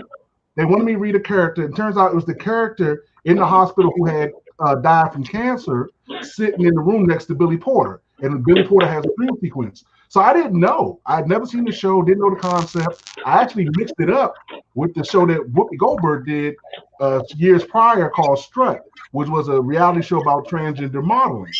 And so I saw the lady on the Pose poster. I said, that's the girl from Whoopi Goldberg's show. I ain't doing no reality show. You know what I'm saying? No, I can't do that because I don't want people thinking I'm something that I'm not. They want real gay people on the show. Turns out I was wrong. And then I read for it. Then they loved what I was doing, but they went to another route because they went with an older guy. And then I saw a kid soon. I'm like, hey, this is a great opportunity. So I told him. So see, like I tell people, I'm not going to waste an opportunity. I told him what he can do. And my manager said, send him, period. We can do more for him just to impose. And people said, some people hit up saying, did he ever get on the show? I said, what about him getting on the show? It's about getting this man representation, legit representation in a major market like New York. And that's because he said he was cool. Now, he didn't ask, right? Because he didn't know, but he does what he do. But recently, matter of fact, a couple months ago, when the opportunity came up to read for a commercial, my man did it. You know what I'm saying? Despite what he got going on with his life. Because like I tell everybody, if you talk to us and you tell us your truth and you're honest, we'll work with you. We understand some things may have to move fast, but there'll be more opportunities if you're honest with us and we can keep it working. And in the case of the young lady I was speaking about a minute ago, she says the first words when I gave her the situation, because she said, I want to do what you do, Dave. Now, people, y'all don't know. Some of y'all that may be new to the presentation, I do 10 things on a daily basis. And it's not to be that old saying, jack of all trade, master none. No, baby, I do everything well. That's why people call me. So each thing goes to different organizations, different people. But this young lady didn't know who she was talking to. And I said, do me a favor. Go review me. Go learn me. My pages are open. Here's my resumes. I also said resumes. Take time. Figure out. Point out to me what you want to do. My girl came back 2 weeks later still saying, oh, you just act. I said, really? She don't know. She don't. Oh, brother. Because see, when we first met, it was on the acting tip. And then while we were sitting there messing around on set, you showed me the martial arts tip. And then you showed me the dancing side of you. So I already knew. I didn't even have to look at your resume. But remember, I was also working. Dave, hold on a second, because I'm going to cut you off real quick, because I'm going to put it even more matter of fact. Pretty much every time I went to, like, because my mom's is in Georgia now, so she used to take the bus up to see me, my wife, and the kids quite a few times. Every time I went to pick her up, you were on that Greyhound, headed to New York. Exactly. So if that's not dedication, I don't know what is. No, I give it to you better, because remember, the real reason why I was there and I connected to you was because Tia, as a filmmaker and director, she wanted to get better with her stuff. And I was like, baby, let me just give you the stuff I've been learning from these different people. Because again, I don't just go to set and just be like, oh, I'm just going to act. Like I tell people, even when they be in an extra, for an example, even if you're an extra, don't go to be, like say this is Robert Townsend. Oh, I'm going to slide in. I'm in the shot with Robert Townsend. No one knows you. The smartest thing for a person to do as an extra, and I'm going to go extra in this because this is supposed to be my class, but I'm going to give it to y'all this for free. Even if you're an extra, what your job is to do, if the celebrity's over there, sit your butt way over here. Why? Because you want to study what the directors are looking for in these stars, the leads, support, and even guest spotters, right? Because you want to understand what they do. Then you want to learn who the casting people are. But most importantly, you want to show them that you're a team player and that you're not some thirsty person jumping into the shots and press. Because I've had people do it to me and they got kicked out of the commercial for the final product. If you play the T-Mobile commercial, you'll see there's like only 3 people that's talking to me, the main guy and the 2 girls, right? It was supposed to be 2 girls, 2 guys. The one little guy who was an extra listened to me with this blonde, blue-haired guy who kept being an asshole, kept pushing past everybody, kept blocking the lead actor, right? Because the director couldn't get to him fast enough. I had to tell him, I said, hey, guys, y'all should understand. He's the lead actor. I'm playing off of him. So you can't block him, right? Because I got to flank him on one side. Flank him on this side. And, brother, more than half the people who listened made it into the commercial, who were in the front of the line. The ones who didn't got cut. And I sit there every time I watch it like, damn, man, you can't say I didn't give it to you. Because I was trying to share the spotlight. It wasn't even about me. It's like we all the way in LA. And this is why I say Lollapalooza, we're at the place where they do Lollapalooza to film a T-Mobile commercial. You know what I'm saying? And that's the truth. Because I can tell you 2 situations where I was an extra. Mm-hmm. I wasn't supposed to be seen. I'm one of the biggest dudes there. I wasn't supposed to be seen. I was just supposed to be background. I wound up being a face guy. Why? Because I went, got the makeup done, sat around in character, and they're like, okay, no, we don't need you. We need you here. We need you part of this scene because you're already there. The person who they were going to have in that spot, they went and moved them back where I was supposed to be. Why? Because they were doing exactly what you said. They were pushing too hard. Yep. And that's what happened. Oh, thanks, Joshua. Yes, observation is key. And that's my point. Thank you for bringing me back. Because that was the thing that I learned when I first started out. Pay attention. And it happened to me, similar to what you're talking about. What was the movie? What's the movie popped up? The one with Ice Cube. Oh, yeah. Triple X2 with Ice Cube. I was there. It was my second job booking it through. For those of y'all that's in DC area, Betsy Royal. That's Royal with 2 L's. She's out of Baltimore County. Y'all should look her up. She can give y'all a great opportunity. She also has acting classes for kids and adults. So if you guys want to get started, she was a great starting point for me. Great class, great staff, very respectable. And they'll work with you no matter what your levels are. Betsy Royal. And then the other opportunity came through Carlin Davis. That's Carlyn Davis in Virginia in Falls Church. And their team, just like Betsy's, very excellent, very good team. They don't sweat you. They want you to learn and get better. So they were the ones that got this. And again, we're down there at the bottom of the steps of Lincoln Memorial. They had all these great people dressed in suits. I'm there in my little makeshift suit. Again, I'm broke, man. I couldn't really make my I could barely find a suit to fit me. So I put together what I had. I'm down there with these 3 girls. We down there having a good time. And then they pull me up from the audience to come up to the steps. And I'm next thing you know, I'm sitting there next to Willem Dafoe. I'm like, oh my God, what? Who? And so I'm picking with the girls down the steps. And this is why I tell you about thirsty people, like what you said. The dude that was next to me and the girls is thinking I'm showing off, like saying, ha, ha, ha, ha, I'm up here, y'all not. No, I was picking with the girls because we had a running joke between the 4 of us, right? So when I go to another audition, when I'm a part of this other project and I'm doing the stunt coordinating for this independent film, the guy comes in, right? And he's a very popular drag queen. He does all these drag shows.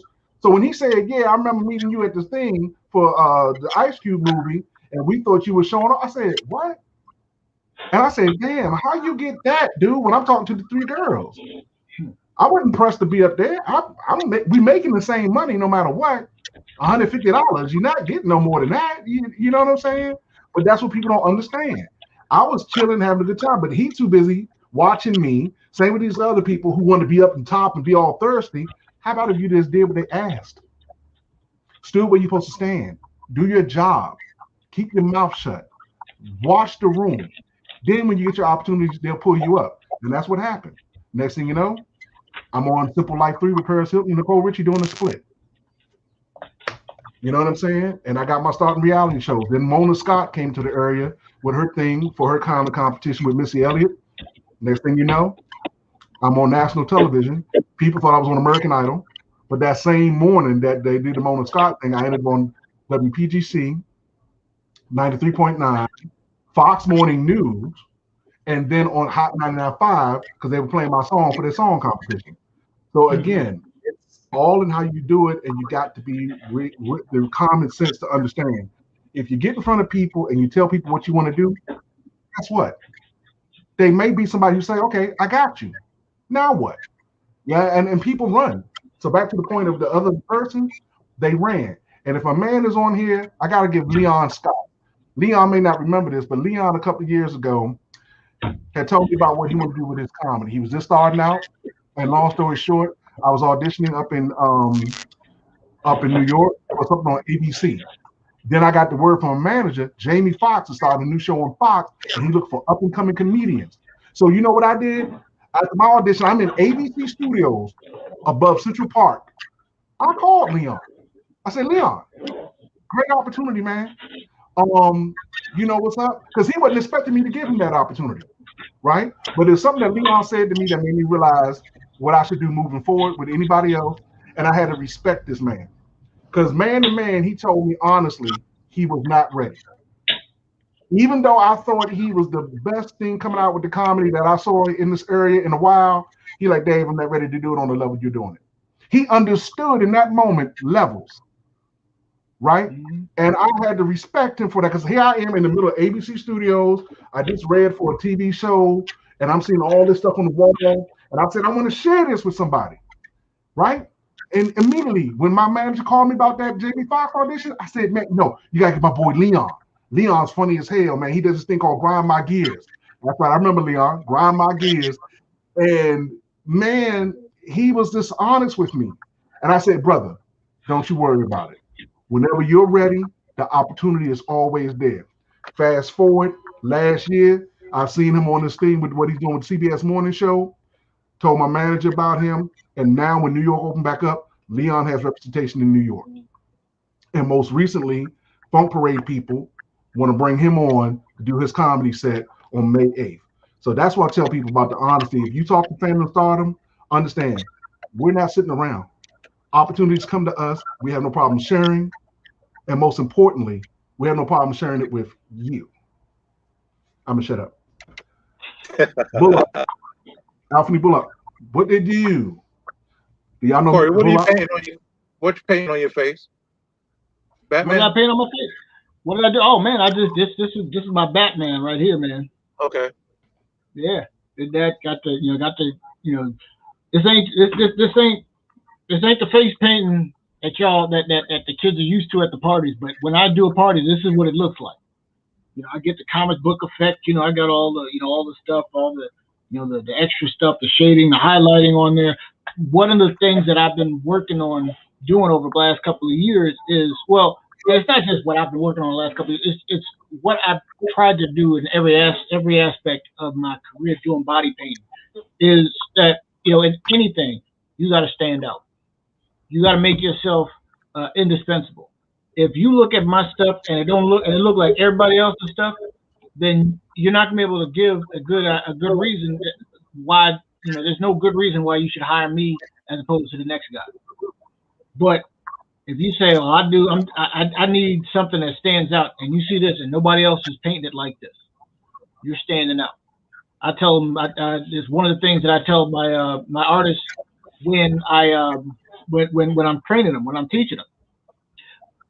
You can be at an event, carnival, festival, and David tell you in a second. This is going to this bleeds over into other aspects. Whether in the theater and on stage, whatever, on film.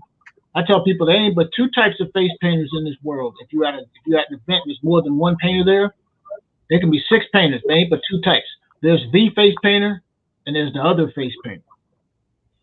All my God. The other face painter, the face painter is the one that everybody knows, everybody's seen. They see his work. That's the one that you're gonna walk halfway across the entire fairgrounds because that guy is awesome, and you're gonna pass everybody else in order to get to him. The other face painter is everybody else. If you make yourself stand out, that's half. You done won most of the battle right there. You're gonna go. They're gonna pass everybody else by to get to you because you're doing something that is unique, something that's special. They can tell you put in the extra time, the extra effort.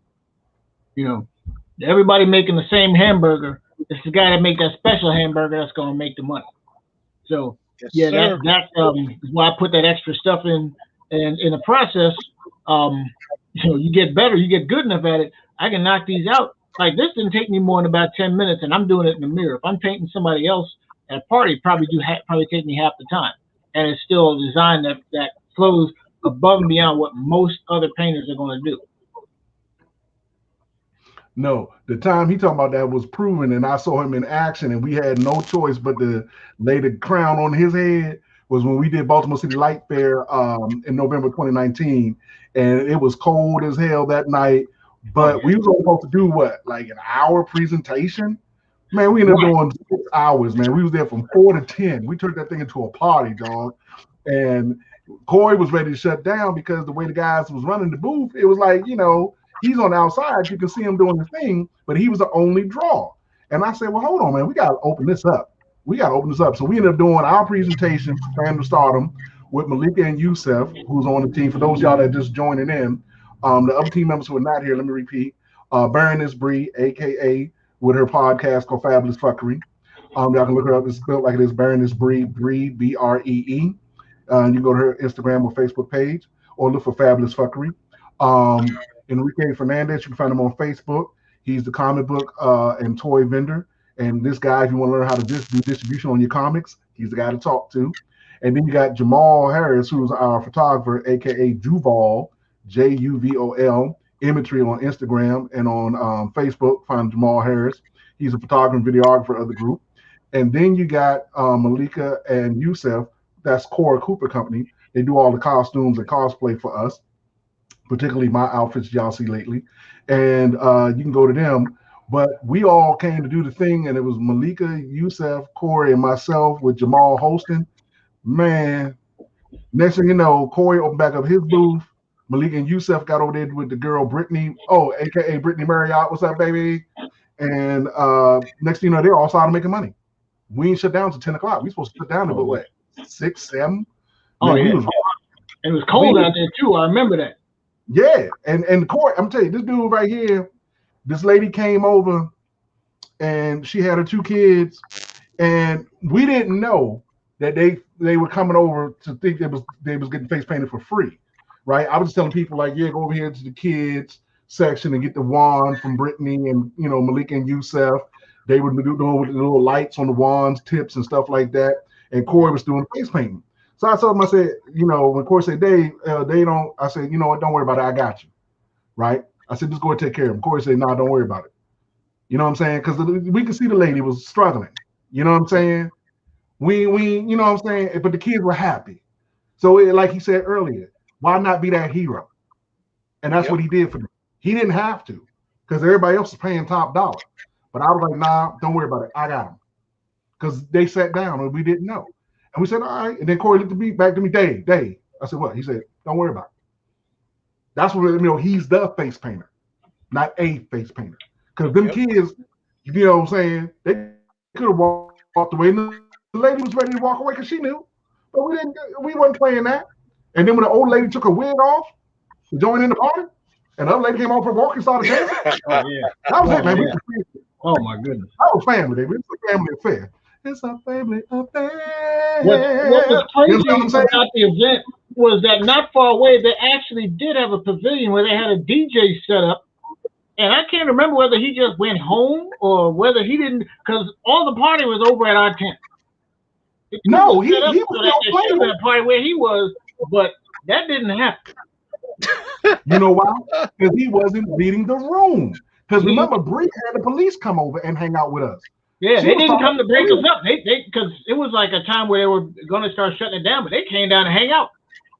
Right, and we had my man Olu from In the Black podcast, and then we also had my man Diaz and his boys from Coldplay Media come through, and it was their first time doing something live, right, outside of a con. Because as I tell everybody, don't get comfortable doing your thing in one market or to one group. You know what I'm saying? Because then you won't grow. You have to fight like the weed that grows through the concrete. You got to fight for that sunlight, baby. That's what I did. I didn't go to school for none of this stuff. Yeah.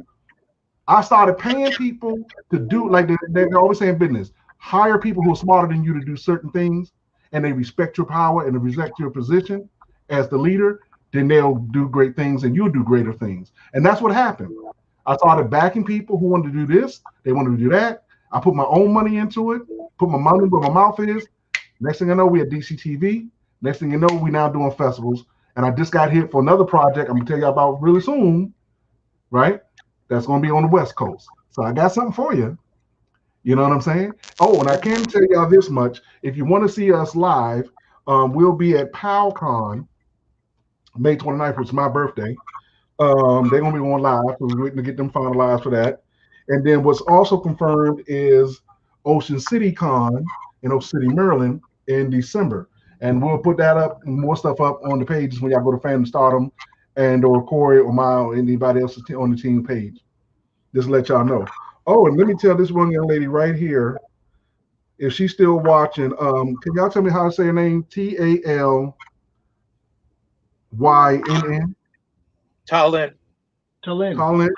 Well, I guess if I want to tell her, I guess I'll make her world today. Let me let her know right now. Here's the funny thing. She didn't realize it as I was in the other room chatting with them on the Gamer Jive. She didn't know what we were doing. I told her, I said, that's okay, because they didn't put the word up about what we do. But if she's still listening, let her know that this right here, let me see if I can find it. If I can get it, this right here, this should light up her day to day. This right here, if I send it to my management, right, this can get her some things she didn't expect today. This look right here, right, this right here can get her work. Because my management is always looking for plus size model types who are confident in their style and confident in their look and actually want to get out here. And there's always different projects where we need people for modeling, acting, and so forth. And I heard her when I mentioned what we were doing today that she wanted to get into something. Well, honey, guess what? You have an opportunity. That's all I can do is say you have an opportunity. Not saying you're going to jump right now, but you have an opportunity for representation to do what I do if you wish so. That's why I said I wish this was interactive. We can tell people. Well, Wendell and I both know Talynn, so she's not on here. We'll make sure that she gets that message to catch up with you. Oh yeah, definitely. Because she started following me. She at least did what I said. She started following me. I think Tyra started following me too. But I didn't get a chance to hear what Tyra said she wanted. But that's all it is, people. It's simple as that. If y'all still watching, I hope y'all are. If you're still watching, it's as simple as asking or telling. We don't require you to give us a notebook of like, oh, my mama did. We all got stuff going on. Okay. Yep. Yeah. My father broke his hip about a month ago. Had to deal with that. I'm still training, trying to get my body back from a pinched nerve. I lost 60% of my strength. You know what I'm saying? Corey got stuff. He got a wife and 2 kids going on. Wendell got stuff. Everybody else on the team, as you heard me say earlier, Malika, she just lost her mom to COVID. You know, and I got Fred Holt in the hospital waiting for a heart transplant. Everybody got stuff going on, but baby, everybody's still holding on. Yep. So whatever keeps you make up, it do what it do. Hold on to it. Yeah, hold on to it. Because the one thing that I've come to notice through the stuff that I've been doing through cosplay, and then making these costumes and stuff that I make, is that people pay attention. Yeah, they pay attention to your activity. They pay attention to what you are doing, and then they also pay attention to how you treat other people. They pay attention to your attitude, absolutely. Right, because without that, I wouldn't have been on the cover of the Black Panther comic book back in 2016, I think it was.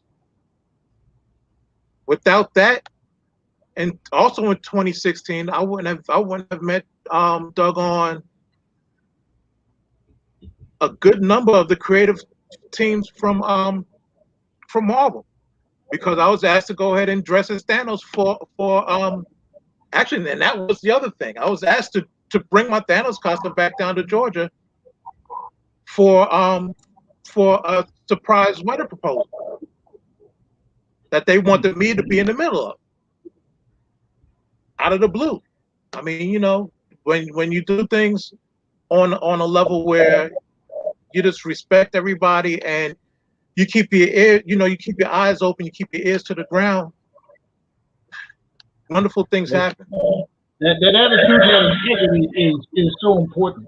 Yeah, it is. I can tell you off the top of my head, Heather Green, who runs Silly Farm Face and Body Art, she's probably runs the biggest face and body art company in the world, sillyfarm.com. They sell face painting, body art supplies. If you're looking to get stuff, whether it's airbrush or face painting or the various the stuff you do to do your face or body art, that's like the best place to go. And she runs they also have a site called Faba TV, Face and Body Art, FABATV.com, where people of all skill levels can go.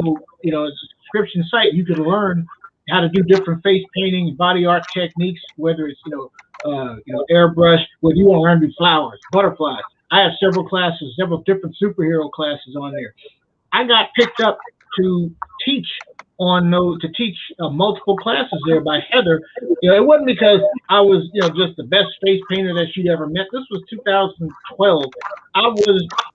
Honestly, I didn't consider myself even good yet, but there was enough of an interest in the stuff that I was doing, because not everybody was doing the different comic book stuff with an eye for accuracy and for the different techniques. And it wasn't just that I was a decent painter, but that I also wanted to help people learn. Because in all walks of whatever talent or business, whether it's sports, whatever, you got folks who are great and don't necessarily make them great teachers. You got folks who are great, but they don't want to necessarily share how they do it, because they think that if they give their secrets away, then you're going to be just as good as them, and they don't have anything to hold over you. And for me, I'm a teacher at heart. I want you to learn how to do this. I'm not holding this to the side. I'm going to paint this and you can't see it. I'm going to tell you how I did it. I'm going to help you do it. I want you to get better at it. I posted my pictures. I did step-by-step instructions. And Heather said in a second, it's the attitude. You had an attitude of giving, where you wanted people to learn, where you wanted to help teach people, where you wanted to share your talent with other people. And that, more than anything else, is what got her wanting me to start teaching for her. Now, I mean, I'm sure talent has something to do with it. I just think that I got some talent that that was worth sharing, but talent alone ain't gonna fill the bill. There are lots of cosplayers who are good cosplayers, but beyond the makeup and the armor, whatever, the person underneath all that, ain't all that, ain't that spectacular. Yep. How you treat people, that personal integrity is so much more important. But not to cut you off, but that goes back to what I was saying earlier. I'm glad you said that because that's who made me start this. I'm glad y'all just said it like that because that was the thing I saw a lot. That's the reason why I started off in the Comic-Con world versus going elsewhere because it was such a hodgepodge of people who do the writing, directing, acting, and so yeah, Comic-Con, right? That I said, let me bring it here because I can hit multiple avenues through this. And I saw people like what you're talking about. Some people came at me. They literally had an attitude with me, bruh. Because somebody like, say, Wendell was talking to them about what I was doing, like I was the best thing since sliced bread, right? I don't know these people. I'm the alien of the group. I came down from planet O and be like, oh, you know what I'm saying? And they giving attitude to me while Wendell and them are talking. I'm like, what the hell did I do? But then I realized they're mad that it's not them. No, even more, bro. What I had to deduce from it, and this is why I'm taking a hiatus that I'm currently on. This forewarning, guys. I am the Simon Cowell of the group. I will be the one to get you with the realist. I am the a-hole of the group. Let me be clear, because I will give it to you brutally honest. Because I believe that, again, honesty is the policy, and I can't lie to you. If your talent needs to be developed or your presentation needs to be worked on, do it. Or if you're good, hey, you got to get better. Like Corey said, you don't want to rest on your laurels. You don't want to rest on your talent. Just because you're naturally good at something don't mean you're the best. And just because you're better than some people standing around you don't mean you're the best. But the point that I'm making with that was that these people gave me the attitude not because it wasn't them so much, bro. It's because I'm bucking against what they thought they had, which was they thought they had Wendell and them trapped in their little mind game that what they preaching is the gospel. Because what they doing gets them popular on Instagram and Twitter and Twitter and all that. And here I come, hey, how y'all doing? No fanfare, no fancy clothes and all like that. I'm just like, hey, how y'all doing? What's up, man? Yeah, man, that's my man Dave. Then part of it to be that they mad it's not them, but the other part is that now I can debunk the stuff that they saying and give Wendell and everybody else the truth. Because that's what I'm preaching. I'm like, that ain't how you do it to get out of DC. Like I said, this whole thing was designed to show y'all how to get out of a small market. I even had people in Atlanta buck against me, man. And I'm sitting there amazed that y'all are in the hottest spot in the country. You're not working, you're doing extra work, and you acting like you're ready to do something. And this guy was really upset. He thought he can play the next B Smalls. And I said, really? You know the information I just gave you? He said, yeah. You remember that movie with Puffy and them did a couple years ago? Yeah. Remember I got to play Suge Knight? He said, yeah. I said, who do you think I get my information from?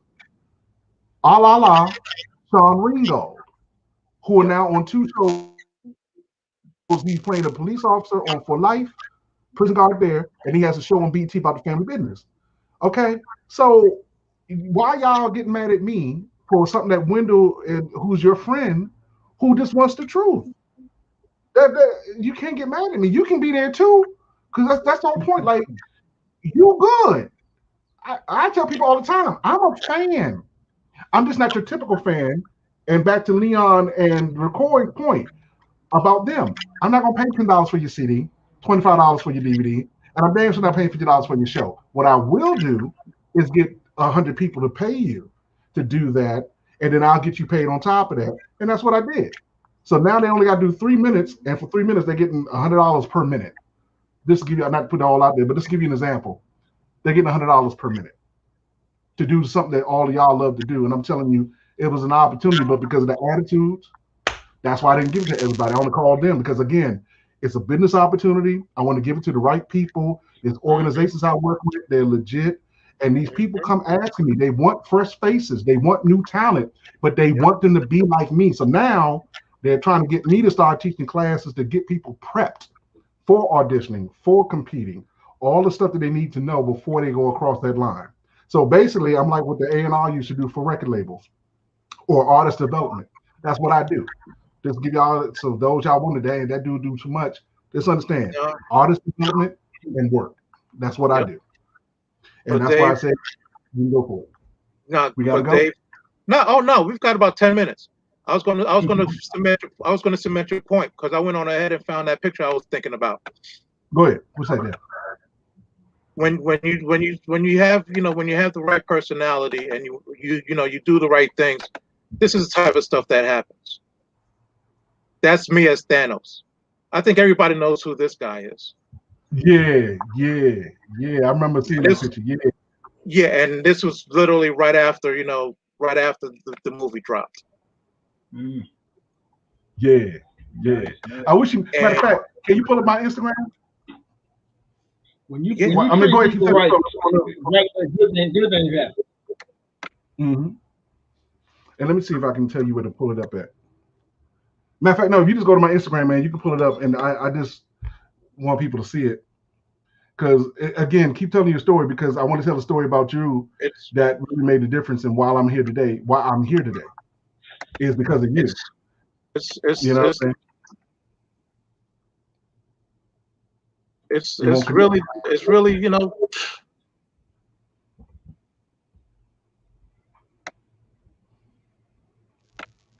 here we go. Let me go back to StreamYard. Well, while you looking for that, I got you pulled up. Okay. Now, well, the audience, just so I can further your point as well, just so y'all know, the reason why we're here today is because of Wendell and Ashley's attitude towards what they want to put out with this product, and hopefully in the coming years it'll grow bigger than what y'all seeing. And we're here to support and let people know what time it is. If you scroll down some more before you hit any buttons, I'll tell you to scroll on down. Yep. Keep going. We're gonna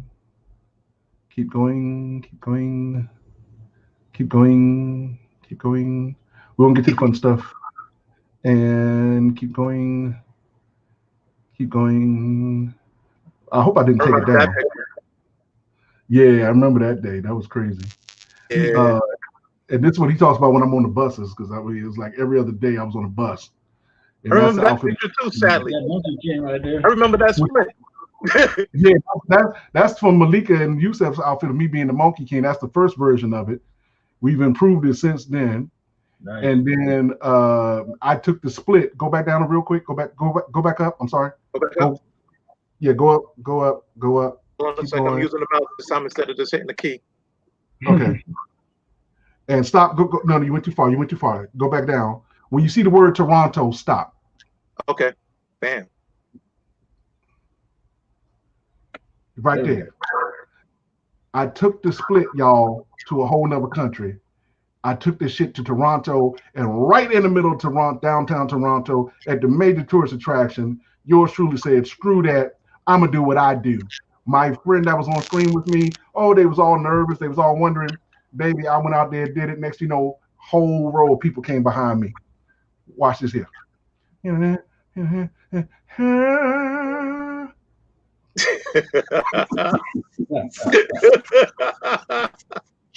Everywhere I go, baby, the O is in the house. They were so nervous. You can't tell how far away the vehicle is, but the handler that was taking us back to the hotel was like, I said, I want to go here, man, and do it. And it was at the major tourist attraction. I didn't know.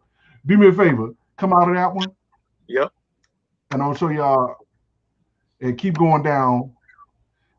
And as you go down, I'll tell you, that's Sean Yance from Fox 5, my man from White Famous, my first commercial with CarMax, and my first commercial. Oh, this right here, the one where I'm holding the white thing in my hand. This is what started it all, guys, on the television level, on a bigger scale. And that was what I did the reality show with Paris Hilton and Nicole Richie. It may not come up. Oh, no, it's going to come up. Oh, it comes up? Okay. I keep forgetting, but sometimes we screen shares and move slower. And sometimes if it's a big file, they don't load it. And so as it's going to explain to you, We were sitting there all morning long. It was this day that George Bush Jr. was being inaugurated, and we're in downtown Baltimore. We're riding around on this bus, and everybody on the bus was supposed to be like doing something special, right? Everybody kept talking about what they want to do, and they do this, do that. I said, why would the two richest, dumbest women in America, that's how the show played them, not me, that's how the show played them, want to see you guys singing and rapping and dancing on a bus on their way to their next gig? So I had this little stuffed animal that I bought out of IKEA, and I just came up with the idea, hey, I'm Bruce Lee in Shaq's body. The producer saw me in the back. My friend that was with me, and this is what I talk about having the guts to get dressed and go. My friend who saw me do this split on the Apollo told me, Dave, do the split. Because I was going to do a roundhouse kick on the bus, but everybody on the bus was scared. They saw me outside stretching and kicking and stuff, so they were scared. So the producer said it. My friend Tony said, David, no, do the split. So I do the split on the bus. Everybody go, oh! They said, come up here, come up here. The two guys right there, the two gay guys were supposed to kiss and supposed to make Nicole and Paris kiss. But they got so enthralled with me, moved me in front of them, right? And then say, show the girls a routine. So I do the split, and I showed them, say, how you knock out, you know. So I come up to the director. So the director said, what can you show the girls to do? I said, I showed them how to knock a guy out in 10 seconds. You know, I mean, about 5 seconds with a 10-punch combo. They're like, really? Bus is moving, and I throw the 10-punch combo at the producer's face. Small woman at light speed. It's like, pow, pow, pow, pow. Next thing you know, I'm in the front row. Next thing you know, I'm on national television talking smack to Paris and Nicole Richie. Again. Now keep in mind for for the folks that are watching this, we're not just telling these stories to just say how how great we are, how great I am, how great Dave is, Wendell is. These are examples of what these are like previews of your stories. No, keep going. Exactly. These are the stories that you can be. No, keep talking, Corey. But I was telling Wendell to go back to the thing. Oh, okay. I was like, no, I'm not muted. These are like previews of your own stories that you could be telling based on the passion that you have for whatever it is, whether it's modeling, whether it's music, singing, rapping, whether it's martial arts, costume design. It doesn't matter, even if you have a talent that was not displayed here in this panel or among the people that we talked about. Chances are between somebody here on this screen right now, there is a connection that can be made to the area that you want to, you want to spread out in. And those stories are going to come. Those experiences are going to come. All you got to do is pretty much, show up. Your passion can be your paycheck. Easy. I did not get into face painting thinking that I was going to be literally world famous as an instructor. I just got in it to be good, and in the process, the rest of this happened. Yep, and to that point, what Corey's saying is 200% true, because hey, there's a fashion show on Friday. Guess who's leading it? All right. And I'm a person who I started sewing by hand at like 9 or 10, and then I dropped it for 30 years. I picked it back up when I started cosplaying. Friday, you'll see what I do now. And that's how it's got to go. Keep on down. Keep on down. This is the last thing I'm gonna show y'all because it relates back to cosplay. Okay. Look here. Stop. As a go ahead, that's the one where you see. Right, no, matter of fact, hit that button. Hit that one right there. No. You right, the one in the middle. No. But see, Dave, stop, bro. No, I want them to see. I want them to see Mr. Townsend. I want them to see the response. I know, but I wanted to show all of it. I know, but I didn't. They right there. They're all right there in the same line. And if you go to the clip before that, you'll see why everybody went crazy for it, because you'll see what happened the night that I wore it. Matter of fact, go to the next. Go to the clip before that one. Hit that. I even put that out for Unsung. I took a clip that the girl took accidentally on my phone at the party, dancing House Nation, and when Frankie Knuckles Unsung came on, I think this is TV One. So I'm on TV One in their little fan page on their Facebook page jamming to Frankie Knuckles, dressed as Meteor Man. And if you scroll down, this is where, again, I want people to actually see the physical evidence of this. Close that one, go to the next row. Okay.